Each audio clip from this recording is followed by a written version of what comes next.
Hello dear students, hope you all doing good. Today I'm going to start the new chapter number 8, Quadrilaterals of grade 9. The book I'm following is NCERT, and in this video we'll see the introduction to quadrilaterals and related few theorems.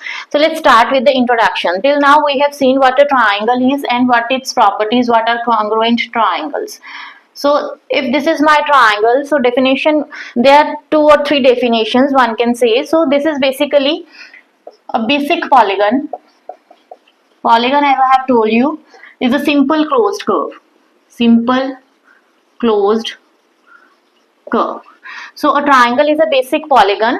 Why it is basic? Because to make a polygon we require at least 3 sides. So a triangle forms basic polygon, and it has 6 elements. What are the 6 elements of a triangle? 3 sides and its 3 angles at 3 vertices. So 3 sides and 3 angles.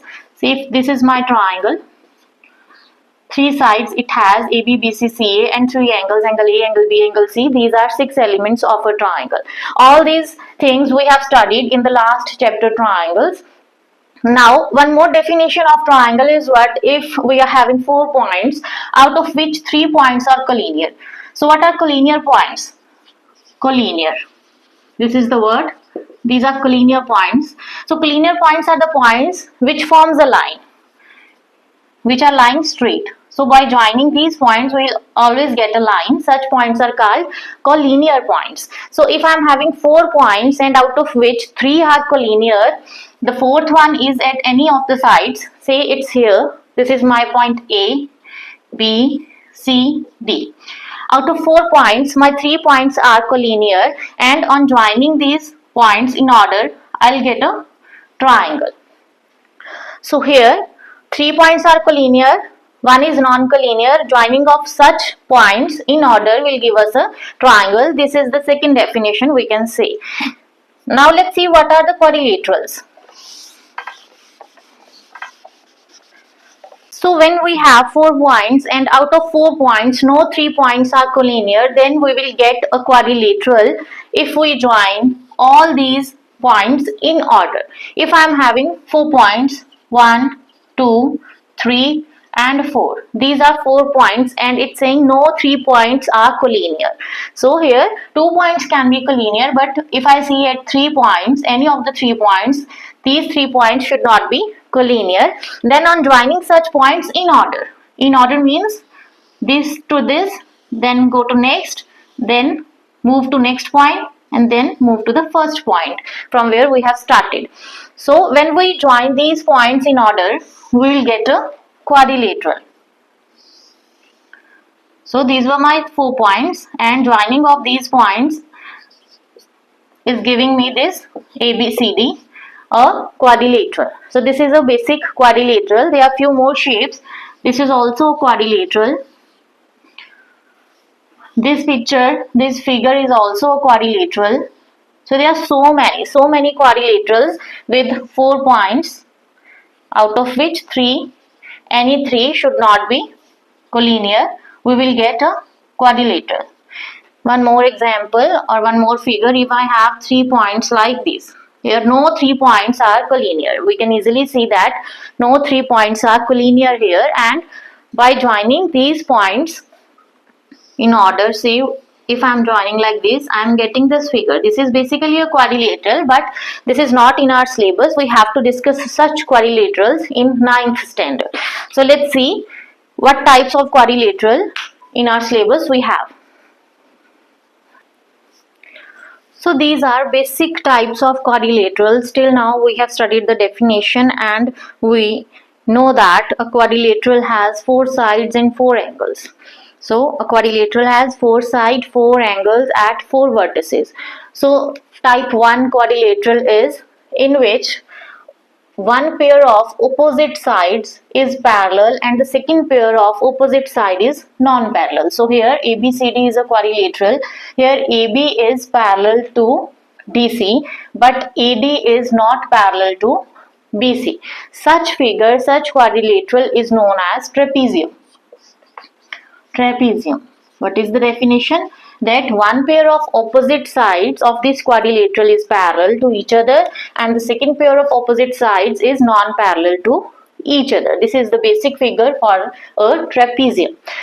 Second is parallelogram. In this, quadrilaterals are such quadrilaterals in which opposite sides, both the pairs of opposite sides are parallel to each other. In every quadrilateral, we are having two pairs of opposite sides. Here one pair was parallel and the second pair was non-parallel. In these figures, both the pairs of opposite sides are parallel to each other. AB is parallel to DC and AD is parallel to BC. Such quadrilaterals are known as parallelograms. Third is this figure. If any of the angles in above parallelogram is 90°, then we will get third type of quadrilateral, which is known as rectangle. So in this rectangle, both the pairs of opposite sides are parallel to each other and angle at the vertices are always 90°. So this is a basic figure of rectangle and this is basic figure of parallelogram. This is basic figure of trapezium. Now let's see number 4. When all the sides of a rectangle are same, when all the sides of this figure are same, it will be known as a square. This is a square where AB is equals to CB is equals to CD is equals to DA. Four sides are equal and angle at the vertices are what? Again 90°. So these are forming a square. Such shapes are known as squares. Let's see fifth type of quadrilaterals. These are the quadrilaterals, or we can say these are the parallelograms, where all four sides of these quadrilaterals are equal and angle at the vertices are not 90°. Then such figures are known as rhombus. So the name of such figures is rhombus. Next are the kites. So this is the figure for a kite. What is the property here? That adjacent sides AB and CB are equal and AD will be equals to DC or CD. Kites or kite. So these were the 6 types of quadrilateral according to grade 9: trapezium, parallelogram, rectangle, square, rhombus and kite. Let's move to the theorem now.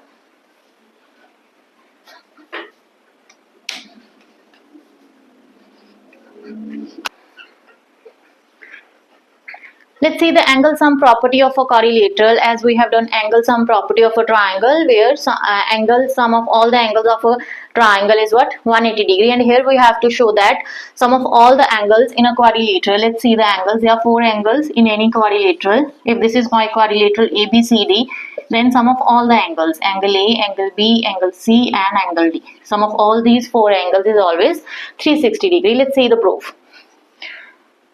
Construction is, just draw the diagonals. Let's see the proof. In quadrilateral ABCD, join diagonal AC. You can join any diagonal to prove the result. I am joining AC. Now in triangle, there are 2 triangles formed in triangle ADC. By angle sum property of a triangle. What I can write? Angle D plus angle DAC. This angle DAC plus angle DCA. This is equals to 180°. Here you can write by angle sum property of a triangle. Now let's move to next triangle ABC. In triangle ABC, angle B of course plus CAB plus this side ACB. All these made up to a sum 180°. Mark it number 2 with same reason, by angle sum property of a triangle. So here if we add up number 1 and number 2, by adding 1 and 2, what I am getting? Angle D plus angle B, angle DAC plus CAB plus in next bracket DCA ACB. DCA plus angle ACB, 180 plus 180 on the right hand side. So let's see these angles, DAC, CAB, DAC, CAB. So the sum of these two angles is what? This complete angle A. I can write here, I'm just writing here, this is angle D plus angle B. This bracket is giving me complete angle E. In the next bracket is giving me this complete angle C. So the sum is what? 180 plus 180 is 360 degrees. So this was the thing that I have to prove, and it's proved. Now it says again, this is a basic result for a quadrilateral, which basically a quadrilateral has always 4 sides, 4 angles and 4 vertices. So sum of all the angles of a quadrilateral is what? 360 degree. This was the proof. Let's see the next theorem. Is a diagonal of a parallelogram divides it into two congruent triangles. So we have done a full-fledged chapter on congruent triangles and 5 rules that can prove that two triangles are congruent or not. So let's see the proof. If ABCD is my parallelogram, what is the definition of parallelograms? That opposite pairs of sides are parallel to each other. AB is parallel to CD or DC, AD is parallel to BC. This is the thing we have in our hands according to the definition, and AC is one of its diagonals. AC I have taken a diagonal. Diagonal is what? When we join the opposite vertices of a quadrilateral, we'll get a diagonal of it. So we have to show that ADC, this triangle is congruent to ABC. So in both the triangles we can see AC is what? Common side, and we know that AB is parallel to CD because it is a parallelogram, and AC is acting as a transversal. Therefore this pair of angles will be equal. So I can write angle ACD will be equals to ACD will be equals to CAB. Check the 1-1 correspondence as well. ACD is equals to CAB, alternate angles. When AB is parallel to CD. Similarly, when AD is parallel to BC, and now AC again is acting as a transversal, this is parallel to this, then this is the Z form, we'll get this angle is equals to this angle. Angle DAC will be equals to BCA. Alternate angles when we are having AD is parallel to BC.